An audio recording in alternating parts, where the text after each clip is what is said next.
Hola a todos y bienvenidos a un nuevo episodio de Presunto Podcast. Hoy vamos a hablar de la nueva cúpula militar. Y para eso regalo para toda nuestra audiencia la plana completa de Presunto Podcast. ¿Qué hubo, Juan Álvarez? ¿Cómo le va? Hola, buenas noches. ¿Cómo están todas ustedes? No, pues muy bien, muy feliz de verles sus caritas de nuevo a todos juntos. Me alegra mucho. Cada vez que estoy en la banca se me rompe el corazón. Me imagino. Se perdió el de Paola Herrera y lo vi triste. Sí, me lo perdí, estuve muy triste. ¿Qué Páramo? ¿Qué más? Andrés Páramo, para los que no lo conocen. ¿Qué más? No, feliz de estar aquí con toda la banda. María Paula Martínez. Buenas. Y con ustedes, Santiago Rivas. Oli. Es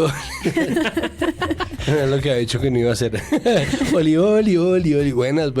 ¿Cómo les va? Seguimos haciéndole cubrimiento de los medios al gobierno de Gustavo Petro y me encanta porque en uno de los últimos episodios que escuché de Huevos Revueltos de la Silla Vacía, Tatiana Duque, que conduce el podcast, dice, no es que vayamos a hacer esto todas las semanas, y yo pienso, sí lo van a hacer. Sí.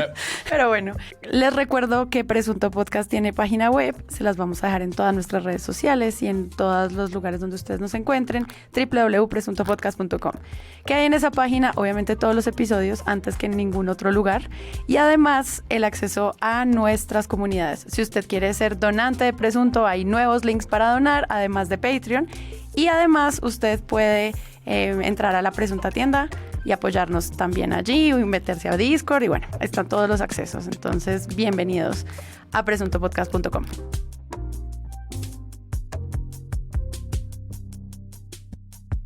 La confirmación de la nueva cúpula militar por parte del presidente Gustavo Petro.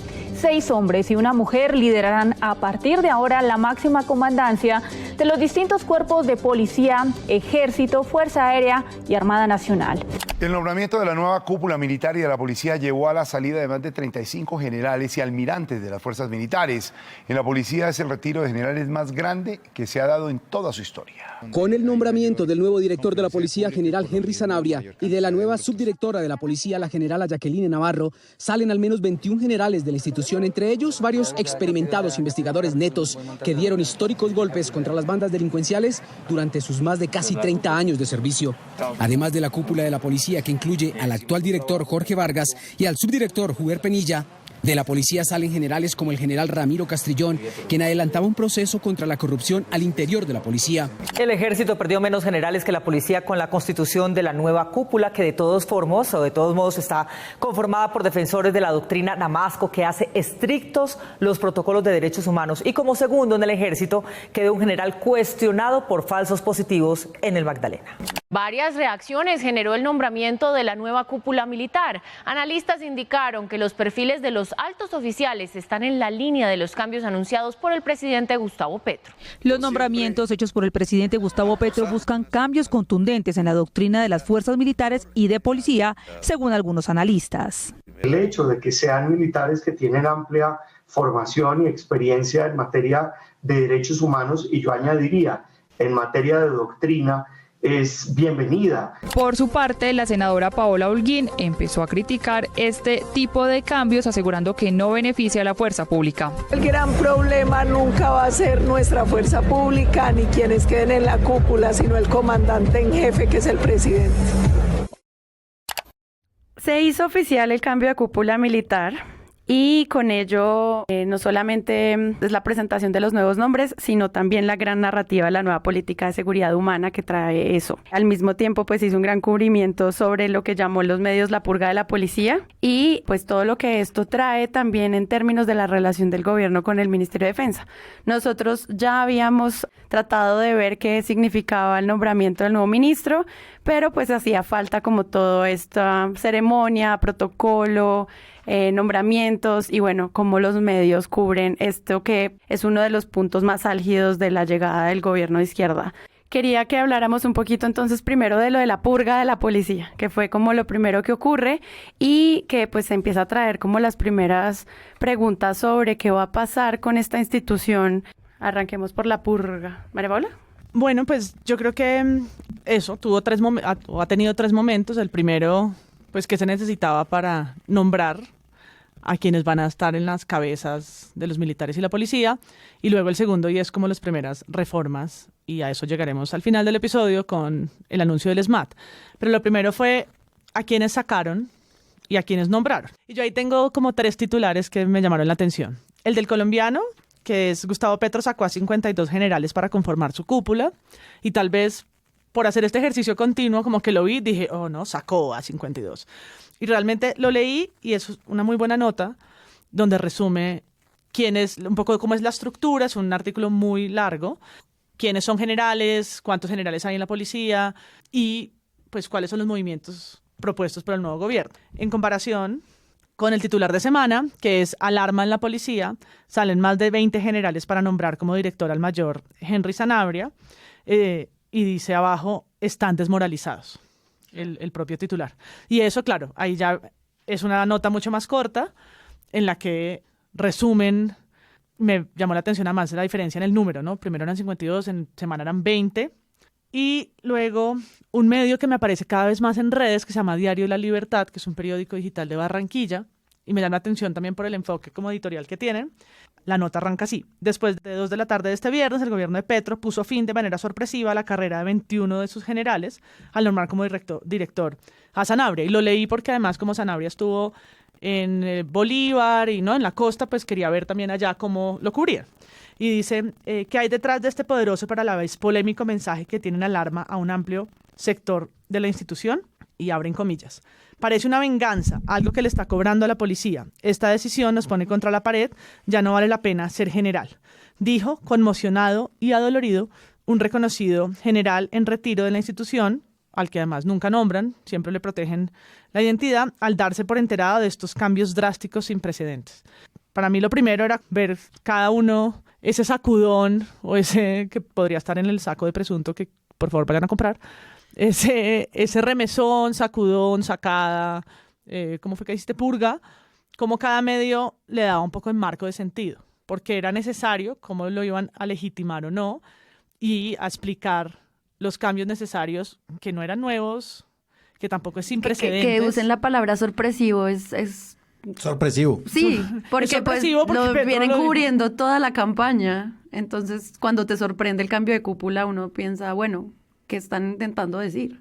El cambio al interior de la policía y la sacada de tantos generales, que de verdad sí es un montón de gente, en palabras de María Victoria Llorente, la directora ejecutiva de Ideas para la Paz, que habló conmigo el lunes, eran 23 a 24, y ella estaba conmocionada también, dio unos argumentos al comienzo, o sea, ella tenía un desacuerdo conmigo, yo le dije que se sentía que la policía había tenido muy fácil, y el ejército en general, la fuerza pública, había tenido muy fácil adaptarse a la clase dirigente que nosotros conocíamos hasta ahora, que no es como que se haya ido del todo en absoluto, porque pues el Partido Conservador es un partido de gobierno, pero que obviamente quien está dando las órdenes y estamos metiendo a Iván Velázquez de ministro de Defensa y todo lo es el gobierno de Petro, ¿no? Entonces eso obviamente sí es un cambio, sí es una novedad, y pues ella estaba en desacuerdo conmigo simplemente porque se ha aprobado, y esto también es verdad, que la fuerza pública pues estaba dispuesta a adaptarse a cualquier gobierno civil, ¿no? Que es algo que se pone en duda en varios de los artículos que han salido,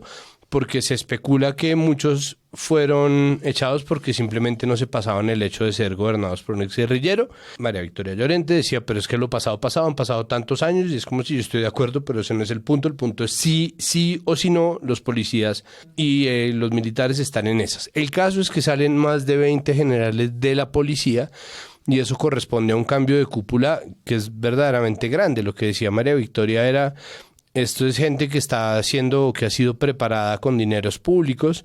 Eso corresponde, estoy de nuevo dando los argumentos de ella, a un detrimento patrimonial de alguna manera, no tanto como para demandarlo, sino simplemente no se tuvo en cuenta lo que eso correspondía en términos del gasto público en la preparación de estos generales.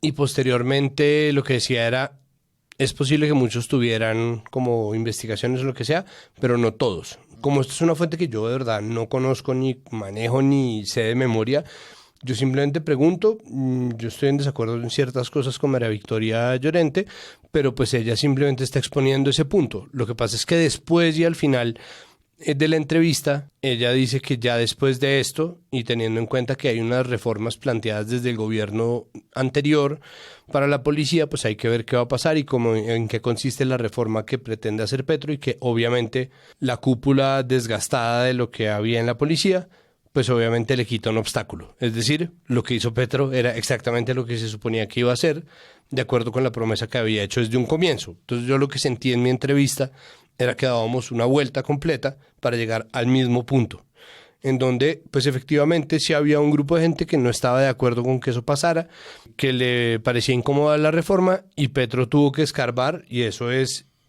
inédito, hasta que encontró una cúpula que estaba dispuesta a adaptarse a su visión. Y en esa medida pues es algo que un poco ya estábamos esperando. Yo sumaría a lo que están diciendo, que es difícil distinguir, digamos, en las propias notas iniciales, que creo que tienen dos momentos, porque esto que estamos tratando hoy, a casi una tercera semana terminada, cuando escuchemos el episodio de gobierno, ciertamente fue en escenas distintas la delimitación de la nueva cúpula de la policía, pero ocurrió más o menos simultáneamente con la nueva cúpula del ejército, y es difícil como la distinción entre una cosa y la otra, aunque en las notas más sutiles que leí sobre todo este cubrimiento, sí hay como un énfasis sobre la diferencia en los discursos. Creo que el discurso en la policía de Petro fue un discurso mucho más amplio, mucho más de alcance. En el del ejército parece que fue como una cosa más, digamos, moderada y, digamos, general. En el discurso de la policía es donde él plantea esta pregunta de ¿para qué está la policía? Eso es una pregunta que no le hace al ejército. Y creo que hay dos cosas claves, y es esta idea de que un camino de explicación en los medios, está en la nota de Cambio, está en la nota de La Silla Vacía, están en los reportajes del Espectador, es la idea de que él estaba esforzando y forzando un poco demasiado la purga, buscando a esta cabeza mujer para que estuviera en la subdirección. Pero hay otra línea, y aquí se empieza a confundir un poco este problema de la policía del ejército, de la premisa de que fueran oficiales que no tengan investigaciones en curso por falsos positivos. Eso, por supuesto, era mucho más claro en el caso del ejército que en la policía, y yo creo que entre esas dos razones está un poco el universo explicativo. Creo que hay más elementos, son elementos apenas sugeridos, no muy explícitos. Creo que parte de la complejidad de esto en el cubrimiento es que podemos empezar del hecho tangible que señalaba Santiago, de que son, digamos, nombres concretos, hojas de vida, decisiones que se pueden medir en ciertos números, pero al mismo tiempo creo que esta apuesta de seguridad es una apuesta que pasa por muchos factores. Y eso es de las cosas que a mí más me va a interesar conversar acá y en el cubrimiento cómo se fue desarrollando. Porque esta seguridad, que empieza un poco por cuáles son las cabezas de la fuerza pública, pasa por un montón de instancias. Por el ELN, por el Clan del Golfo, por la nueva política antidrogas, por un montón de elementos que creo que están entretejidos en estas decisiones. Algo que me pareció importante era como, había muchas preguntas de, bueno, ¿y eso qué significa que saque tanta gente? Y los titulares que nosotros revisamos, casi todos indican lo que decía María Paula, pues llegó a arrasar. Y fueron pocos los medios que dentro de la explicación te decían como, no, es que hay una ley que hace que ningún jefe pueda tener menos carrera militar que sus subordinados, por lo que este planteamiento hace que pues salgan personas que cumplen con los requisitos, digamos, de derechos humanos que estaba pidiendo el gobierno, y pues eso causa como todo este sistema jerárquico. A mí me costó llegar a esa explicación, y eso que yo preparo este episodio con muchos medios, y yo pensaba, claro, si uno se queda solo con el titular, suena como en serio esta oficina de recursos humanos sacando gente porque te cae mal y ya. Y creo que esa explicación era importante, sobre todo para un número tan grande en relación de eso. No sé ustedes cómo vieron eso, que también tiene mucho que ver con el cargo de Jacqueline Navarro en la Policía Nacional. Sí, quiero volver por eso a la nota que mencioné al inicio del colombiano, porque es ahí donde dicen frases como esta: la intervención de Petro a la fuerza pública trasciende los nombramientos porque ahora él reclama una tropa que sirva para el desarrollo económico, creando nuevas capacidades industriales y comerciales. Y empieza a explicar como ejemplos de lo que en el discurso dijo, y apunta como a cambios que no van solamente pues en las personas que nombra, sino un poco más allá. Y luego explica lo que tú acabas de decir. En el caso de la policía, para que el general Sanabria llegara a la dirección, tuvieron que colgar el uniforme 10 generales más antiguos que él o de su generación.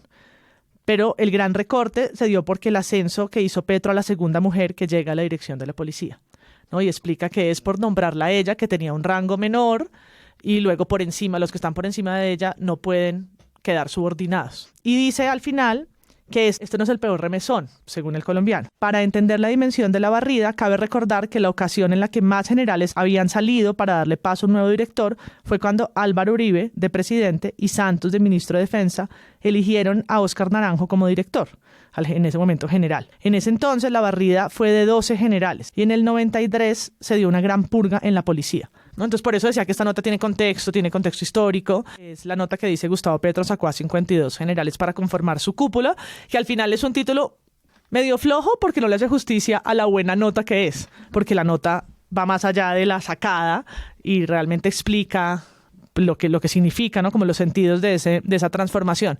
Y yo quería decir, para cerrar esta intervención, que yo creo que todo esto que estamos leyendo le hace a uno mucho ruido cuando recordamos la portada con estos sombreros militares. Probablemente la palabra no es sombrero, sino lo que sea. Pero esta portada que Semana sacó, un poco alarmando que los militares no iban a aprobar la presidencia de Petro, ¿no? Y esto fue algo que quisieron instalar y ahí hay como una idea de construcción de enemigo o de una relación de enemistad, y creo que estas notas lo comprueban. A quienes publicaron alarma, ¿no? Remesón, sacudón, esto no les va a gustar. Desmoralizados. Pero al final es como, pero solo estamos diciendo que están, no les decimos la fuente, pero están sin corazón.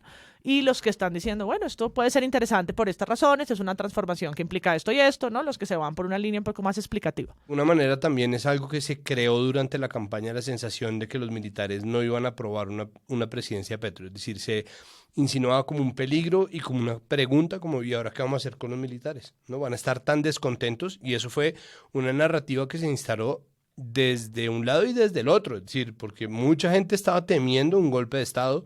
En Twitter era una palabra recurrente. Mucha gente decía, no, ojalá dejen que Petro se suba. La gente decía, ojalá dejen a Petro subir. No, ojalá lo dejen subir, que es una locura porque obviamente lo que hace es afianzar el relato de un país en donde no van a dejar funcionar los militares. Y por el otro lado había gente que decía, no, el descontento en las filas, la preocupación en las filas, Zapatero se preocupa, Zapatero renuncia. Y cuando finalmente hay un traspaso pacífico del poder, todos nos sentimos al mismo tiempo sorprendidos y un poco contrariados. Yo esperaba aquí pues la no pelea. No sabíamos cómo iba a ser la pelotera y yo siento pues que no. Se nos hizo esperar eso. Afortunadamente no llegó, pero entonces uno estaba esperando más pelea de la que había, hasta que llega, ahí sí, un remesón en la cúpula que saca un poco de gente y empieza otra vez el cuento de, entonces sí tenía problemas con la policía. Es como, creo que la dimensión justa de las cosas es la que está muy puesta a prueba por la manera en que estamos acostumbrados a cubrir los militares como si fueran una fuerza omnipotente, que da mucho susto, ¿no? Pues sin ir más lejos, hoy se reveló la persecución de la inteligencia militar a 3 periodistas, incluyendo el fotógrafo Gerald Bermúdez, ¿no? A quien hay que mostrarle toda nuestra solidaridad, precisamente porque se trata de una persecución que viene a gente que trabaja en el territorio, que trabaja para medios que no son necesariamente mainstream, que están ligados. Entonces, la relación del periodismo con la cúpula militar, cuando no los tienen como fuente única, ¿no? Dando la versión única que antes del proceso de paz era que todo eran las FARC y después del proceso de paz era que todo eran las infiltraciones del ELN y las disidencias de las FARC, ¿no? Y esa desinformación constante que viene de tener una fuente única hace que también el periodismo que está lejos de los militares les tema, ¿no? Y creo que esa omnipotencia de la fuente es lo que lo convierte en un problema. Eso que estás planteando, Santiago, creo que está muy presente en la nota del 21 o el 22 de agosto, muy reciente en esta grabación, que es la segunda de Cambio, que le hace el seguimiento a la idea de la purga, que es la ceremonia de transmisión de mando, creo que se llama Gustavo Petro, comandante supremo, que es una nota en donde todo esto que estás describiendo, que fue como la guerra activa, la guerra intensa, la guerra de campaña, cuando aquí me acuerdo muy bien, hicimos un episodio en el que básicamente leímos muy detenidamente esa nota de semana donde todos estos generales básicamente opinaban sobre todo y teníamos la sensación de que estaban amenazándonos. ¿Se acuerdan que fue la palabra que usamos? Y cómo eso se transforma en una especie de guerra fría. Porque esta nota básicamente lo que cuenta es hubo la ceremonia, se dieron los discursos, hubo la transición de la cúpula, celebramos la institucionalidad, pero queda esta advertencia de qué es lo que va a pasar, ¿no? Y creo que hay una metáfora que dice como los callos se van a sentir. Y creo que un complemento narrativo de toda esta idea es un poco la sensación de que, bueno, esto ya ocurrió, ya hubo la transición de mando, hubo las instituciones, esto es lo que podemos reportar, las cúpulas se han transformado, han cambiado, que no es poco, o sea, es una cosa intensa y fuerte, pero queda esta idea de vamos a ver qué pasa en términos de la diligencia, es la palabra que usan, de la policía frente a la seguridad ciudadana. Vamos a ver qué pasa con las operaciones militares cuando han sacado de la cabeza del ejército a un montón de generales que sabían de esa relación entre la cúpula y las operaciones, digamos, de campo, militares en terreno. Queda como esta guerra fría planteada, no es nada más como un replanteamiento de la tensión. Y creo que por eso, en una nota esta, como la que estoy contando de Cambio, pasa una cosa muy, muy extraña, a mí me parece un poco poética, pero puedo entender que periodísticamente sea difícil de digerir, y es que está esta idea de que en la ceremonia de transición de mando tampoco cosas se dijeron, todo fue tan serio que el periodista dice es difícil captar la percepción diferencial. Esta idea como de qué están sintiendo los militares, qué está sintiendo Petro, y entonces sacan pasajes del libro de Petro cuando lo torturaron. Citan 2 pasajes extensos de lo que él cuenta de su biografía, y lo extraño de la nota es que quien está al mando de esta ceremonia que acaba de ocurrir, de la transición de mando, es una brigada, la Brigada 13. Esa brigada 13, que está a cargo de eso, es la misma brigada que lo detuvo a él y lo torturó. Que me parece una conexión como pues medio poética y aérea y casual, mística, casual, pero que habla un poco de esta dificultad de precisar qué es lo que está pasando, porque creo que ahora las fuentes, estas fuentes que hablaban tanto en Guerra Activa hace 2 meses en la campaña, ahorita están un poco más cuidadosas. Quiero leerlo porque me gusta mucho el planteamiento que hacen para cerrar ese artículo. Dice, la ceremonia estuvo marcada por cortesía y disciplina. El presidente y el ministro de Defensa fueron reconocidos de forma clara, no hubo grandes manifestaciones de entusiasmo, tampoco de rechazo. Punto. Este esperado momento salió bien en términos institucionales, pero todos los analistas, no sé cuántos analistas, pero bueno, todos vaticinan que de tiempo en tiempo se sentirán los callos históricos de la relación entre el estamento militar y el comandante supremo. O sea, ahí está el se balance. veía tan poquita emoción que el libro no era el de Petro, sino Pride and Prejudice. Pride. Y creo que lo que empezaron a hacer los medios una vez pasó este primer momento fue pues salir a entrevistar a quienes quedaron en las cúpulas para empezar a preguntarles entonces, bueno, ahora sí, pues si en esta ceremonia como que no logramos descifrarlos, entonces ahora descifrémoslo a punta de testimoniales, y empezaron las entrevistas. Tal vez el que más ronda ha hecho es el general Henry Sanabria en la Policía Nacional. A mí me llamó la atención la entrevista que tuvo en Blue Radio en un momento, porque le preguntan por los falsos positivos, que me parece que es una pregunta válida. Digamos que en la entrevista Néstor le está haciendo varias veces así, pues está haciendo como un Néstor y está como puyando. Cuando María Paula dice, está haciendo como así, ella hace como rascando entre la herida con sus deditos. A mí casi me saca de mi silla moviendo el dedo. Pero le dice como, me da la impresión general que usted se montó en las críticas contra la policía en el paro. Le dice, Sí. ¿no? Y entonces me da la impresión que usted es fue crítico de la institución y tal.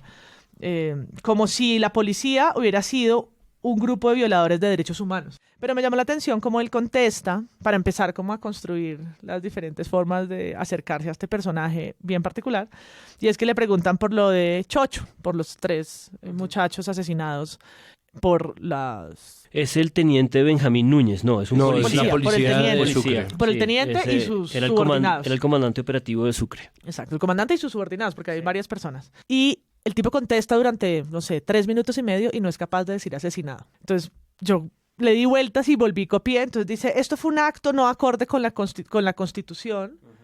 Y Néstor vuelve y le pregunta, pero estamos hablando de lo que pasó en Chocho. A ver si él le dice, ¿no? Como que ninguno juega, ¿no? Yo no le voy a decir masacre, no le voy a decir falso positivo, no le voy a decir... asesinato. Ejecución extrajudicial. Yo quería ver cuál era el lenguaje que iba a usar, cuál palabra. Si esa o le iba a seguir al falso positivo que tan inútil e inadecuada es. Entonces vuelve y dice actuaciones no aceptadas por la Policía Nacional. Y luego vuelve y dice, esto es para dignificar, porque dice que fue y los visitó, visitó a los familiares y fue como su primer acto, ¿no? Su primer acto como elegido fue ir allá simbólicamente a pedir disculpas. Dice, para la dignificación de las personas que sufrieron estos actos no validados por la Constitución, que es como, pero que los mataron. No son actos, ¿no?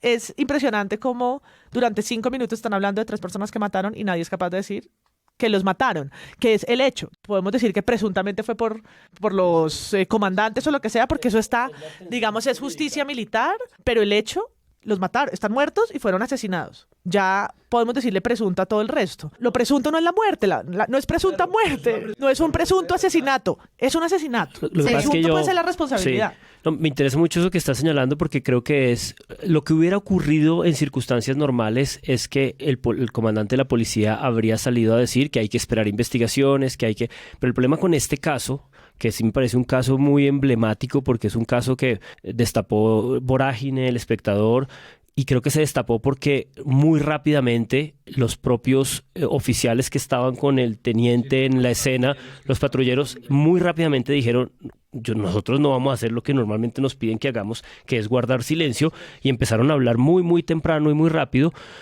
a pesar de que el propio gobernador, lo escuché en la reporta que hace el Huevos Revueltos de la escena, salió un poco a defender la primera hipótesis que fue, estos son los capturados del Clan del Golfo, estos son los que cometieron el pero a lo que quiero llegar es que me interesa mucho eso que estás señalando, MP, porque es como la búsqueda de un nuevo vocabulario, de unas nuevas tensiones.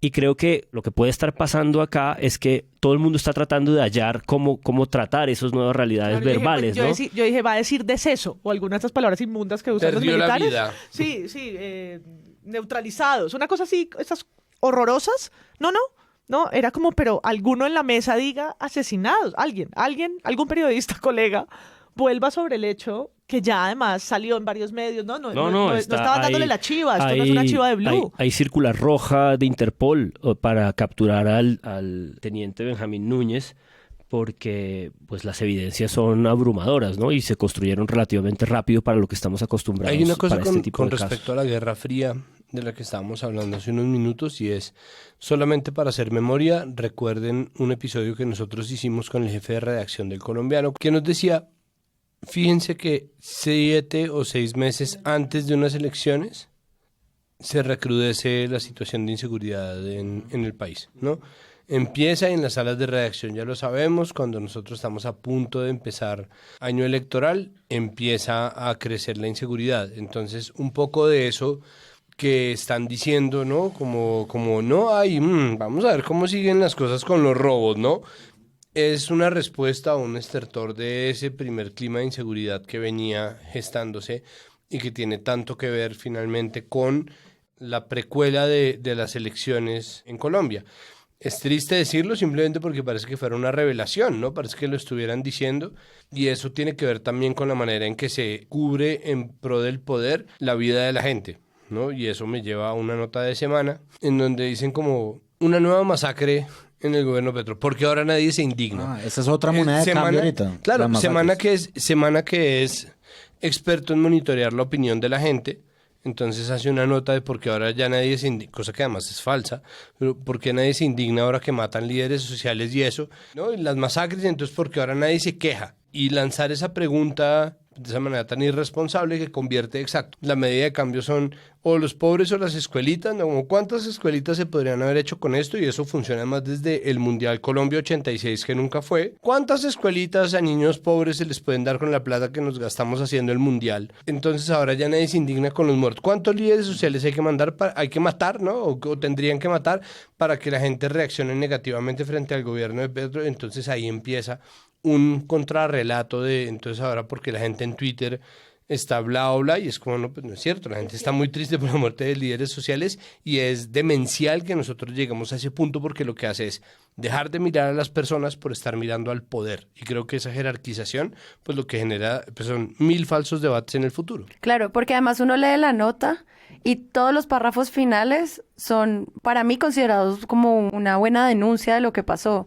Se hacen un perfil de Edgar Rodríguez, de Diomedes Bermúdez, de Freddy Leandro, de Eliezer Tapias, que son las personas asesinadas en esta masacre, y pues uno piensa como, pues sí, o sea, eso es lo que se tiene que denunciar. Claro, ¿quiénes son esas personas? Pero la pregunta es, ¿por qué inicia el párrafo con todo parece indicar que el dolor colectivo que generaba este tipo de actos ya no es solidario, parece un berrinche. Sí, otra nota de la semana dice, a pesar del nuevo el gobierno. resto de la nota, pero el resto de la nota pues está haciendo la denuncia que hay que hacer con estos casos, pero es ese tono con el que arrancan, en el que uno dice cuál es realmente tu enfoque, si tú te estás quejando de un berrinche, no hagas otro. Sí, estoy de acuerdo que en tu lectura, Sara, me parece que lo anotas muy bien. Cuando yo empecé a leerla y vi el enfoque y vi las primeras líneas y dije, esto es pura ira, no es como ira de, bueno, se dan cuenta que ustedes estaban haciendo un show, dije, bueno, esta gente no va a hacer mucho más con esta nota. Y me sorprendió que la nota continuara con los nombres y con, no sé si un perfil, pero por lo menos un párrafo sobre cada uno. Y luego pensé, eso también es bien jodido, ¿no? Porque es como, bueno, entonces quiere decir que en Semana sí saben lo que podría hacerse. Es decir, en Semana sí saben que cuando asesinan 4 personas, de pronto sí se pueden investigar quiénes son, cuáles eran sus circunstancias. No eran vándalos. Entonces, como que Semana está mostrando ahí mismo en esa performance de nota que sí podían hacer el periodismo preocupado por las personas y tratando de averiguar quiénes eran y tratando de dar un poco más de información, solamente que necesitan hacerlo en este nuevo marco. Sí, es como trazar un espejo y todo extraño con la realidad de, como decir, a ustedes no les importa, pero lo que están diciendo realmente en el subtexto de esa nota a nosotros no nos importa, ¿sí? Y además que sí, lo que dice Santiago, sí me parece grave que ellos asuman que a la gente que votó por Gustavo Petro, que esa es otra narrativa que se ha implantado ahorita, no le importa realmente los temas por los que protestaba o por los que se manifestaba, sino solamente le importaba que quedara Gustavo Petro. Sí, es como si Indepaz dejara de hacer informes sobre las masacres que existen y sobre los líderes sociales asesinados porque ya ganó Petro. Entonces ya no importa. Eso es el All My Charm. Y yo me fui a revisar, la cuenta de Twitter de Indepaz y ahí están los reportes de las 3 masacres que han ocurrido en estas 3 semanas. Con indignación, con rigurosidad y con contexto, como siempre lo han hecho. Sí, que tú no puedes definir cuál es la reacción de la gente. Es decir, Semana lo que está un poco suponiendo es que la bodega petrista son los 11 millones. ¿No? Y es como, la bodega petrista está más acotada. Pero eso es algo, por ejemplo, que sí falla en esa nota, porque la nota dice, las organizaciones dedicadas a informar sobre estos aconteceres ya no le dan sus voces de protesta. Es como, haz fact-checking entrando a las páginas y te dar cuenta que sí. Revisa Indepaz y te das cuenta que ahí están. Pero, si vas a hacer esa frase, al menos hazle fact-checking a las 3 organizaciones que crees que están cubriendo este tema. El oficio de un periodista es hacer preguntas. Uno tiene que depurar y mejorar constantemente la calidad de sus preguntas. No quiere decir que haya preguntas bobas. Es importante poderle hacer a la gente las preguntas que se le... Pan Vargallerista. Preguntas tan chimbas, manteco. Quíteme alguien patee ese bebé. Carajo. Entonces, ¿se imaginan Vargas Lleras en este podcast? No. Sí, amigo, ven. No se acabe el whisky, páramo. Déjeme más whisky, manteco. No sé, hijo de puta. Doctor Vargas Lleras, no se puede fumar en el... ¡Cállese! ¡Gordo de mierda! Llame a alguien, apaga el cigarrillo en el micrófono. Sí, seguro, sí. Bien capaz, sí es. Use ese gato para prender mi cigarrillo. Pero aquí hay un encendedor. ¡Use el gato! Entonces... Mi gatito. Pero señor Vargas Lleras. Esto sí que no estaba planeado. O sea, no hay preguntas bobas en la medida en que al poder se le debe poder preguntar. Y yo me refiero al acto, por ejemplo, de Carla Arcila, de irse a preguntarle a Juan Manuel Santos si pagó por su Nobel. O sea, si le pagó a la Academia Sueca por el Nobel de Paz. Y uno dice, qué cosa tan estúpida, pero al mismo tiempo ella tiene derecho a ir a hacer su pregunta. Entonces no me refiero a eso, pero sí al hecho de que a la hora de escribir una nota, cuando no existen fuentes, ¿no? Porque lo que está haciendo ahí Semana es un editorial, vale la pena preguntarse, o mejor dicho, ver si las preguntas que uno está haciendo ya las puede responder. Primero, ¿están las organizaciones dedicadas a documentar la muerte de líderes sociales, las masacres y los asesinatos en el país, documentando esto que está pasando? Uno va y mira, sí. Y también valdría la pena que se preguntaran por qué existe la percepción de que la gente no está tan indignada ahora. E incluso eso se puede hacer en un ejercicio un poco ridículo de Petro-splaining, explicar a las bodegas petristas. Y es, de pronto eso sí modifica la manera en que nosotros leemos lo que va a ser la respuesta estatal frente a eso, porque finalmente no es como que el gobierno sea antibalas. Nadie estaba esperando que el gobierno Duque de repente blindara a todos los líderes sociales, que los identificara, los censara y los mandara a otro país, o los metiera en un búnker, o asesinara a todos sus potenciales asesinos, porque eso no existe, sino que se hiciera responsable de un relato en donde al Estado le preocupaba que esa gente pasara. Entonces, esa editorial de Semana es una hija directa de la línea narrativa que se gestó desde la derecha, de que como las disidencias de las FARC y el ELN eran en gran medida autoras, no absolutamente, pero en gran medida autoras de asesinatos de líderes sociales, entonces la izquierda y por lo tanto la oposición eran los que finalmente estaban matando a los suyos propios, y el Estado, entendido como el gobierno de Iván Duque, no tenía que hacer nada al respecto, y eso pues obviamente es una falacia gigantesca, es una gran mentira. Hace falta en este tipo de notas editorializadas de Semana, es como la noticia que salió de nuestros amigos del país, Cali. Se afectarán las hojas de vida de militares que no se comprometan a neutralizar al máximo las masacres, ¿sí? Es decir, en todo este entramado, digamos, como editorial acerca de lo que de lo que ahora sí nos indignan, pues falta también la noticia, ¿no? Es decir, la noticia de que un gobierno ha dado una directriz inmediata de hacer una política que afecte al contrario las hojas de vida de los militares. Y esto sí no se contrasta, es decir, la indignación pues no llegó de pronto la gente indignándose por las masacres, pero llegó esto. Y a mí sí me parece que ese es un contraste que no se hace y que sí es noticia. No, y una mirada que no toman en cuenta es que incluso en un gobierno con mayor confianza o con mayor confiabilidad, este tipo de cosas pueden tener incluso una mayor indignación. Es decir, no en este caso es muy reciente, pero si en las semanas próximas sucediera algo similar, va a haber una indignación incluso mayor, porque se espera que en el tema que estamos hablando, pues hay una mirada distinta desde los militares, entonces es todavía más incomprensible que sucedan. De ninguna manera es ni legítimo ni validado, pero digo, el otro lado de verlo desde el ojo que no tiene Semana es: puede crecer la indignación, al revés. Claro, es una manera de decir lo que dices, de que Semana está gastando sus cartuchos demasiado temprano. Ahora, dentro de 6 meses, cuando haya problemas, ¿cómo le vamos a creer a Semana cuando trate de hablar de indignación? Bueno, pero ¿cómo le creemos a Semana desde un principio? Que ese es el gran problema de todo. Pero ¿cómo así? ¿Qué le creemos? Pero quería hacer un esfuerzo de reordenamiento, si me permiten, porque derivamos a Semana a raíz de que MP habló de las intervenciones y de los perfiles que empiezan a hacerse de estos nuevos cúpulas de Sanabria.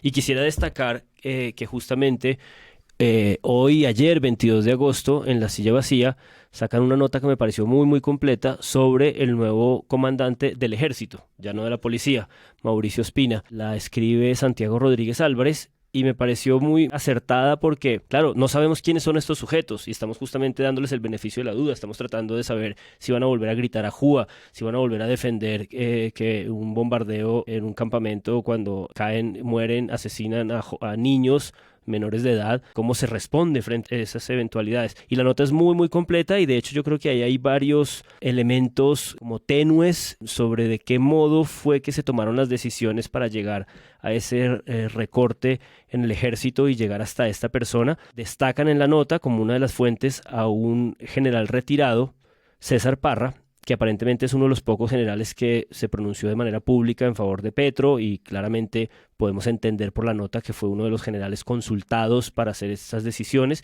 En fin, que hay muy buena información y hay un perfil más o menos completo de este nuevo comandante del ejército. Yo, por el contrario, busqué a Sanabria y encontré un perfil que le hicieron en Las Dos Orillas, que se llama Un rezandero obediente, el escogido por Petro para dirigir la policía. Henry Sanabria, director de la policía, recién nombrado, no tiene un ápice de progresista.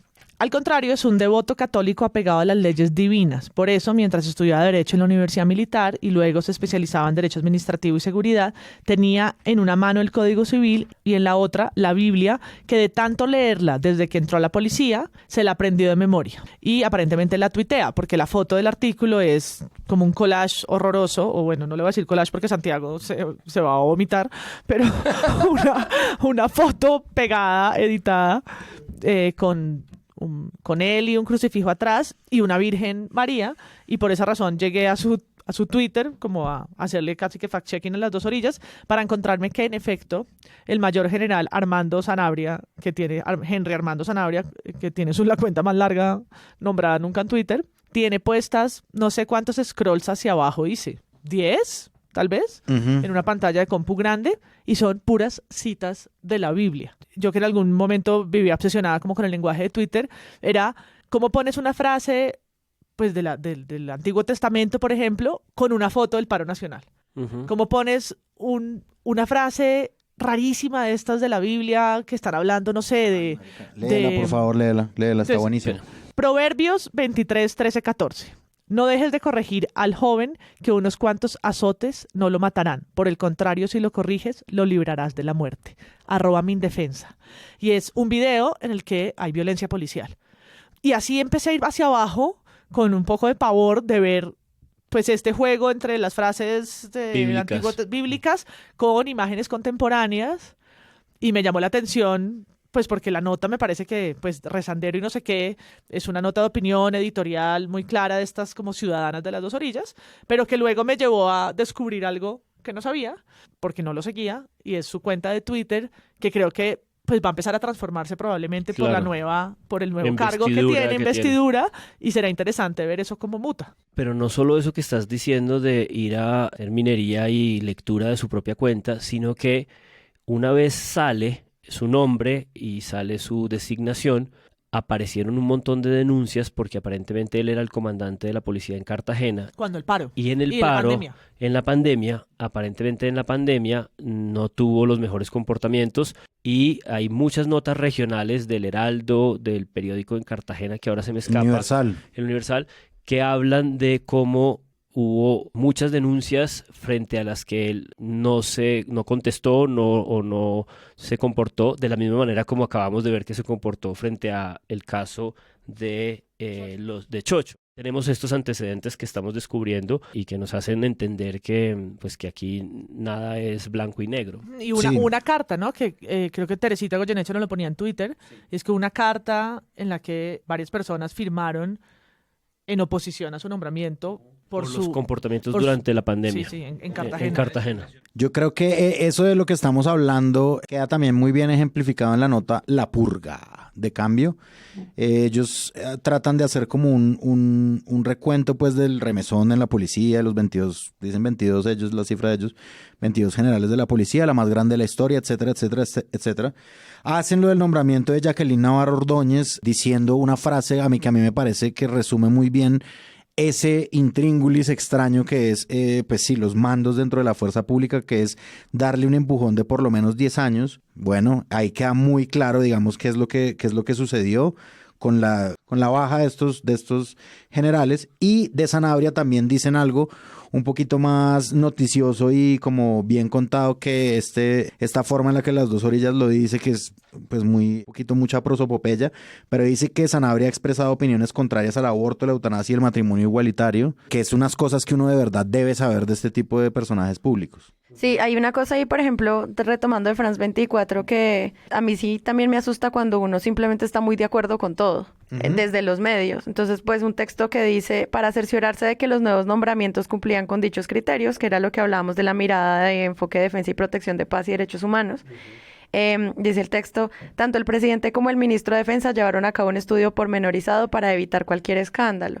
Y es como, pues cuestiona ese estudio pormenorizado, porque cuando uno se empieza a dar cuenta de los perfiles de las personas, por más que hagan purga y demás, también es interesante ver cómo se pueden entender esos perfiles nuevos que llegan y que ponen a prueba al menos agendas muy claras que pusieron a Petro en el poder. Que es muy loco, ¿no? Imagínense ustedes que para que un periodista crezca o cualquier medio en cualquier tipo de escenario laboral haya que descabezar a todos los demás que están en orden. O sea, si es un poco una estructura es que también pasa en la prensa. No, pero digo, o sea, si para que una editorial decida que alguien se va a ganar un premio, necesitan retirar de la escritura a 20 escritores, sería un poco delirante, ¿no? O sea, no, pues es que el ejército y la policía son delirantes, sí, ¿no? Exacto, la autoridad militar es delirante, sí. Eso no tiene... Esa ley la explican en un párrafo y yo sí, como empecé, creo que no la deberían dejar más clara, o sea, porque eso es así en términos de antigüedad, de inversión, de formación, porque de doctrina. Son las cosas no interrogadas de esos universos, montón, ¿no? Sí. O sea, cuando Petro sale y dice, bueno, vamos a que la fuerza pública tiene que estar para cuidar la humanidad, la gente, la vida, los derechos humanos, y hay tanto debate y tantas reacciones como, puta, o sea, si aquí estamos en un universo en el que no todo está dado por sentado, ¿no? Hay una cantidad de cosas que...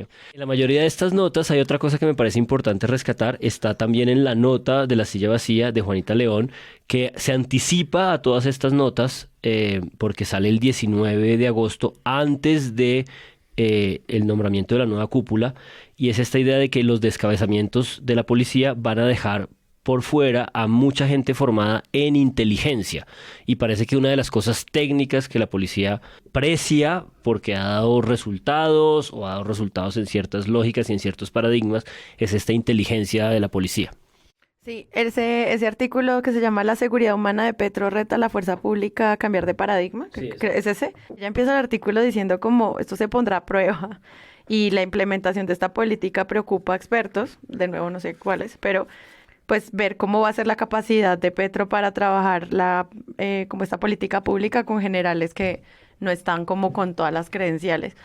Que eso me parece una crítica válida. Es como, bueno, ¿qué queda ahí? ¿Cuáles son esas cabezas jóvenes que llegan a liderar pues una institución tan gigantesca? Sí, ahí está deslindada la principal observación que me parece como sofisticada, y es esta idea de, bueno, aquí está el paradigma, es cierto que es un paradigma distinto, es cierto que las fuerzas públicas se condujo durante mucho tiempo por esta idea de las bajas, de objetivos de alto valor, la interdicción. Pero también es una vuelta a la base del cumplimiento de lo constitucional claro, que tienen que hacer. Tampoco es una locura, exacto. Un nuevo paradigma rarísimo. Pero el contraste para poner en entredicho ese nuevo paradigma es esta idea de, bueno, ¿y cómo lo van a aplicar? ¿No? Y es como, bueno, es decir, ciertamente frente a las obligaciones de la Constitución no han inventado formas de cumplir con la ley, porque es que la ley también es proteger la vida. En el periodismo sin memoria, el jefe de la inteligencia de la policía, de los militares, de Duque tuvo que renunciar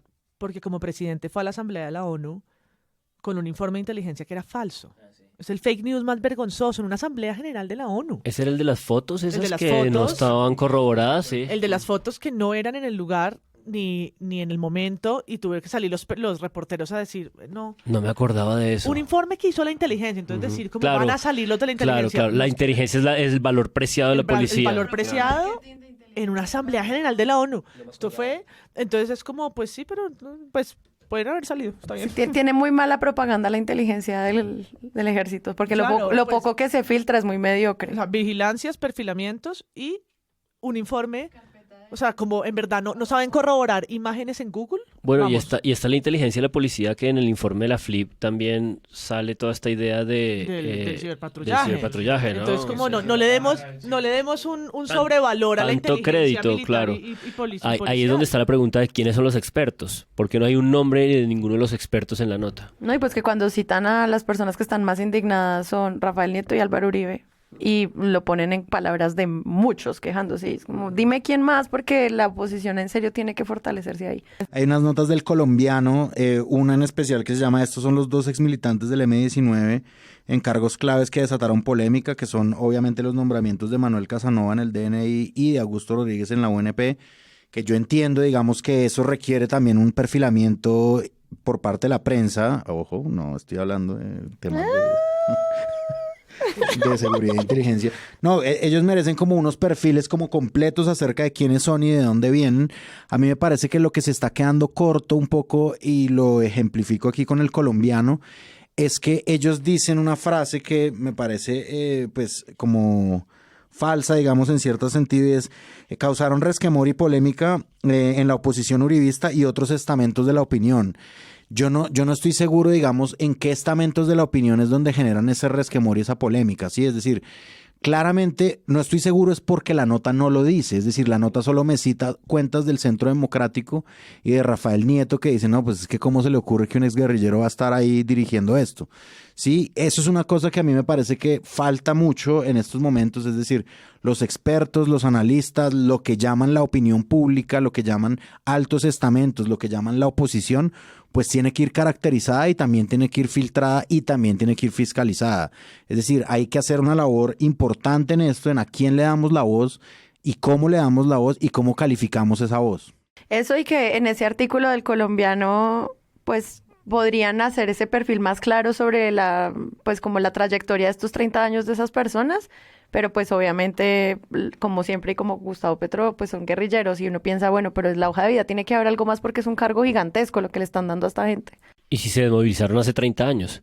Una cosa muy distinta es ser gobierno a ser oposición. En el caso de la policía y los militares, a mí me parece que eso se hace verdad en la medida en que es importante cuando se es gobierno empezar a ver ciertos matices que antes no existían.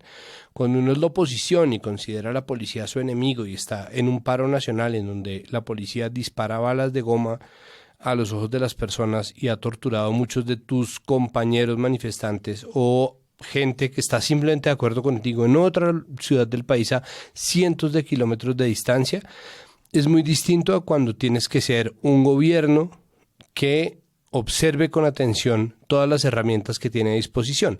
Y en ese sentido me parece interesante y saco como conclusión, no tanto porque lo haya dicho de forma explícita, pero sí lo menciona María Victoria en la entrevista que yo le hice, simplemente es importante entender el valor que como interlocutoras tienen la policía y el ejército. Y así como se lo reclamamos muchas veces al gobierno anterior, establecer un diálogo con aquellos que se consideran opositores. Entonces la pregunta, que para mí todavía no está resuelta, es ¿qué tanto el gobierno Petro está haciendo eso? ¿Dónde está el asunto? ¿Por qué la inteligencia militar, y esto creo que es importante preguntárselo a la hora de hacer un análisis, ha sido tan mediocre pero al mismo tiempo tan abusiva? Para mí, esto es mi opinión, el problema está en el poder.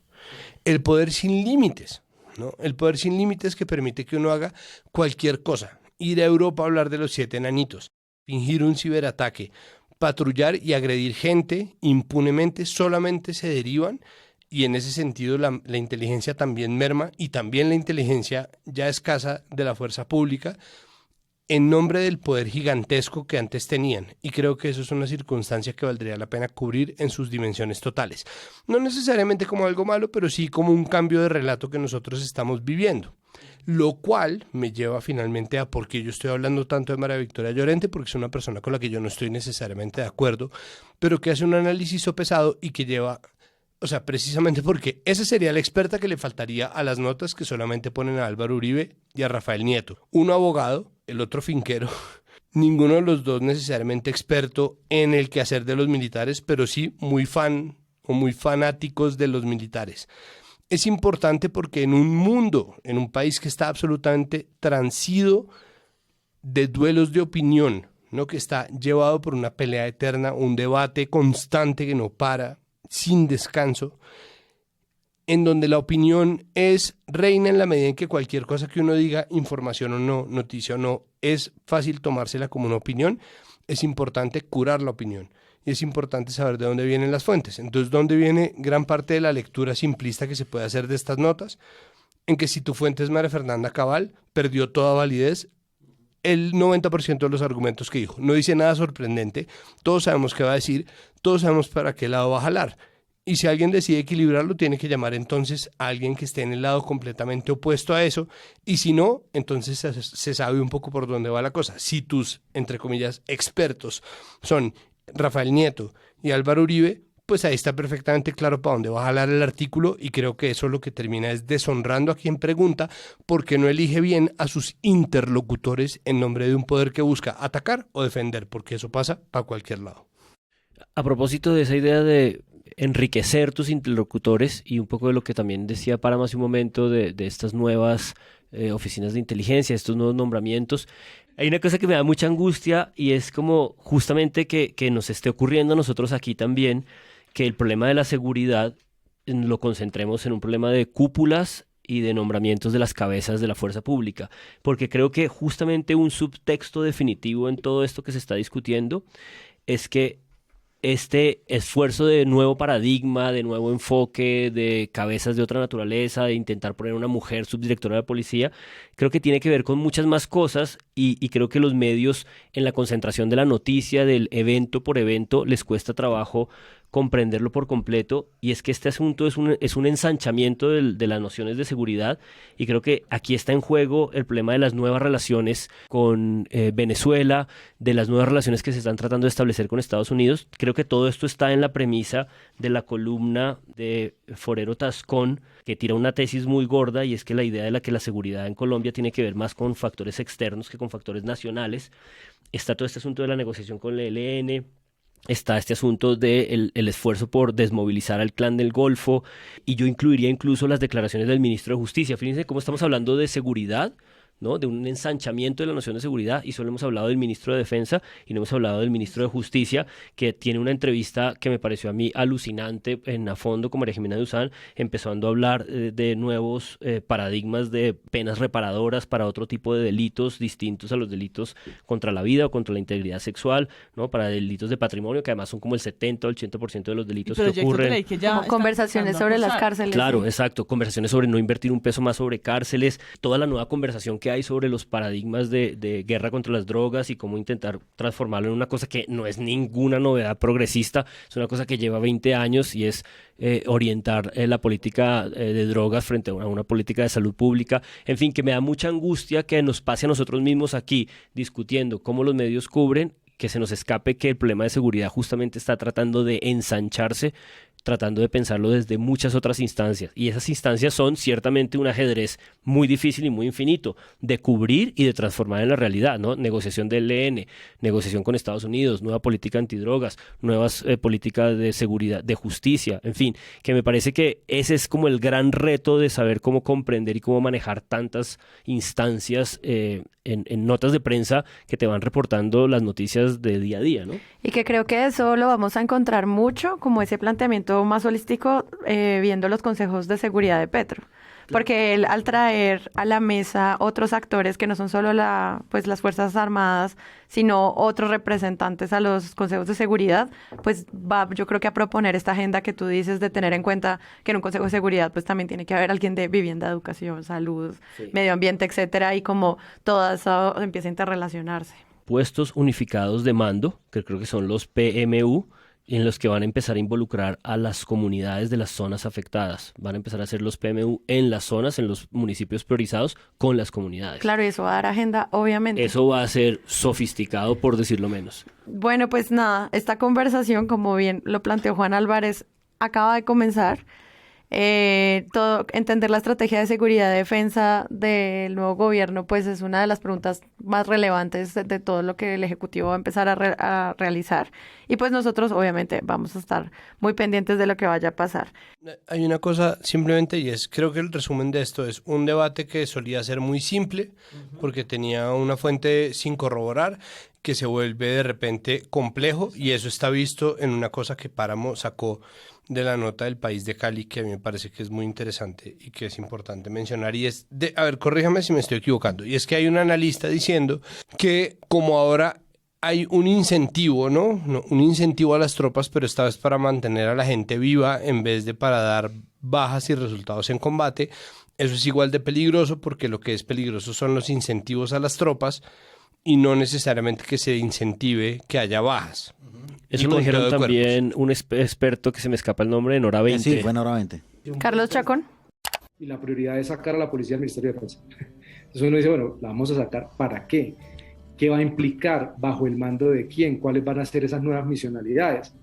Y digamos, lo que también uno percibe es que se repitió durante la campaña y lo repite la Comisión de la Verdad, y creo que es desafortunado la forma en que se ha repetido, que es que aquí hay que cambiar la doctrina, pero es que resulta que la doctrina se cambió. Y el Ministerio de Defensa en 2015 fijó una visión estratégica 2050 que ya pensaba en los acuerdos de La Habana y que ya pensaba en un periodo posacuerdo y que estaba pensado para unos procesos de construcción de paz, para unas transformaciones en materia de derechos humanos, en materia de nuevas misionalidades, en temas de cambio climático, protección de los recursos naturales, etcétera. Pero pareciera que primó más como digamos, el prejuicio y el sesgo sobre lo que era nuestra doctrina. Eso es cierto, doctor Chacón, pero esa doctrina se abandonó. En los 4 años anteriores fue abandonada.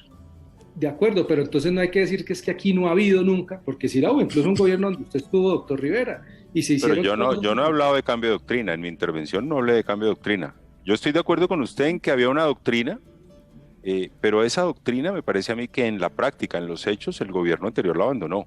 Claro, porque haber priorizado los objetivos de alto valor estratégico fue un error. Por supuesto, yo comparto eso con usted. A ver. Entonces, ¿por qué este parece un podcast de Petroexplaining? Pues porque hay gente estúpida que está dispuesta a pensar eso. Entonces, ¿cómo va a ser un falso posivivo? ¿Cómo se ve un falso posivivo? ¿Cómo es exactamente? ¿Qué van a hacer? ¿Van a coger gente que se murió de muerte natural, la van a sacar del ataúd y la van a manejar como una marioneta solamente para probarle al presidente Petro y a mi general? Mi general es como...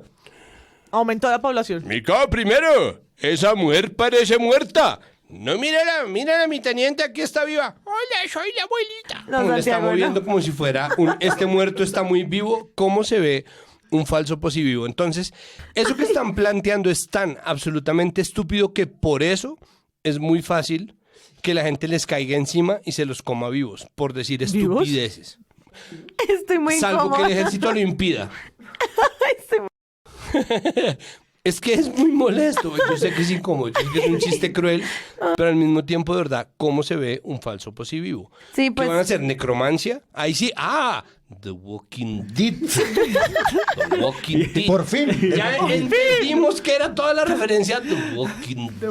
Pues es que lo que dice, por ejemplo, Revista Cambio, citando a generales sobre eso que dice Gustavo ¿Sobre Petro. Walking Dead? Sobre Walking The Dead. Walking Es que el general que les da la cita dice: prefiero salir voluntariamente a que me saquen con una hoja de vida manchada como responsable de delitos que cometen grupos con que el gobierno quiere negociar la paz. Y es como... Parece que los generales consideran un riesgo intentar mantener gente viva. Es rarísimo, es rarísimo. Es muy raro, ¿no? Yo no yo por entendí. eso digo, ¿por Rarísimo. qué medios? Porque si hicieron brujería antes de la posesión, pueden estar queriendo revivir muertos ahí. Y hay una cuestión zombie que puede ser complicada. No más. O sea, este episodio se va Llamen a llamar Miguel La Santa Cuestión María. Zombie. La Llamen a cuestión Miguel Santa María porque pueden estar reviviendo muertos. Hoy es martes y apenas en la tarde fue noticia el asunto del SMAT. Ay, El cambio de juemadre. uniformes, los cascos blancos, el uso de ambulancias, y no lo alcanzamos a tomar del todo, aunque seguramente en las redes de Presunto y demás podamos hacerlo en los próximos días antes de que salga el episodio, porque es precisamente esos debates a profundidad los que se derivan de lo que hablamos hoy. De acuerdo, yo iba a decir lo mismo para despedirme. Qué mala, MP. Hay un tema. Elabora, papi. No, digo yo, hay un tema. Sale plagioso ese. Mira, en este gobierno no vamos a pasar el plagio como si no nos importara. Pero dilo. Dile. No.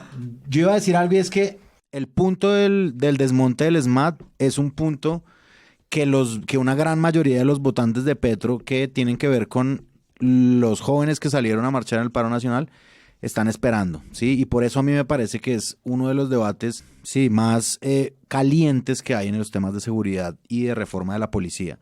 Es decir, no, esto es una cuestión de que lo han pedido, lo han manifestado de esa forma en carteles, lo han manifestado de esa forma en arengas. Miembros del pacto histórico se han montado en esta narrativa también de desmontemos el SMAT, y yo creo que de eso sí queda pues un gran debate que los medios pues no, o sea, todavía no han empezado a dar porque no han digerido todavía los mensajes que se han dado acerca de qué es lo que se podría hacer con esa figura. De lo poco que hay, es como, creo que fue la de 2 orillas en Instagram. Petro traiciona. a sus- Traición. Pero No, pues es- yo tengo unos que alcancé como a pescar, que en verdad son de hace 4 horas, 3 horas antes de llegar al estudio, y es: el espectador dice, adiós SMAT, así es la nueva unidad de diálogo y acompañamiento a la manifestación. Luego, semana, atentos, el SMAT no se acaba, pero algunas tanquetas se convertirían en ambulancias. Y el colombiano, que es al final ¿Al el fin más qué? sensato, dice, ¿al fin qué? ¿Al fin qué? No, estamos confundidos. Hay una que yo quiero recomendar de María Colombiano me Fitzgerald. representa. Hay una que yo quiero recomendar de María Fitzgerald, en cambio, en la que hace como una mención, eso es cuando Petro quedó elegido, que se llama ¿Qué tan conveniente es desmontar el SMAT? Esto es como una recopilación no solamente de la historia del SMAT, del historial como desde que fue creado como una parte de la policía para lidiar con las protestas cuando se salen de madre, pasando también por el historial que tiene asesinatos dentro de su actuación, que esto se robusteció mucho, digamos, en la opinión pública en los sucesivos paros que sucedieron en el gobierno de Iván Duque, hasta llegar como a fuentes, distintas fuentes, Alejandro Lanz de la ONG Temblores, María José Pizarro, Diego Cancino, que es un concejal que ha dado una pelea gigantesca por esto de la brutalidad policíaca. Es una nota que yo recomiendo para leer, y yo creo que, sin embargo, ese es un debate grande que queda todavía, ¿sí? Es decir, aparte de los generales, aparte de todo eso... Está empezando. Sí, exacto. La policía es una cosa que me dijo la concejala Ana Erazo en Cali. La policía no tiene ningún tipo de legitimidad frente a la juventud. Y yo creo que no la tiene justamente por el SMAT. Y ese es el tema. Yo simplemente rescataría que en la Feria de las Flores de hace una semana o dos, una tanqueta de la policía que estaba allí parqueada como parte de los operativos tradicionales y convencionales de gente, de aglomeraciones masivas de personas, en un momento en el que había mucho calor, sacaron su cosa del agua y regaron el piso porque había muchas mascotas y sacaron el reguero de agua para que los pies de las mascotas se refrescaran. Y es una de las imágenes que recupera Noticias 1 en el fin de semana, anticipando que viene una discusión larga sobre qué va a pasar con el SMAT. Y semana titula: frente a la crisis climática, policía de Petro desperdiciada. Sí, a huevo. Sí, no, pues, o sea, un episodio completo todo lo del SMAT. Yo creo. Porque solamente la propuesta estética ya da para un cubrimiento gigantesco y pues ahí vamos a ver eso, qué implicaciones tiene. Muchas gracias, Andrés Páramo. Chao. Muchas gracias, Santiago Ríos. Con mucho gusto. Muchas gracias, María Paula. Adiós, adiós. Muchas gracias, Juan Álvarez. Hasta luego, comandante Ural.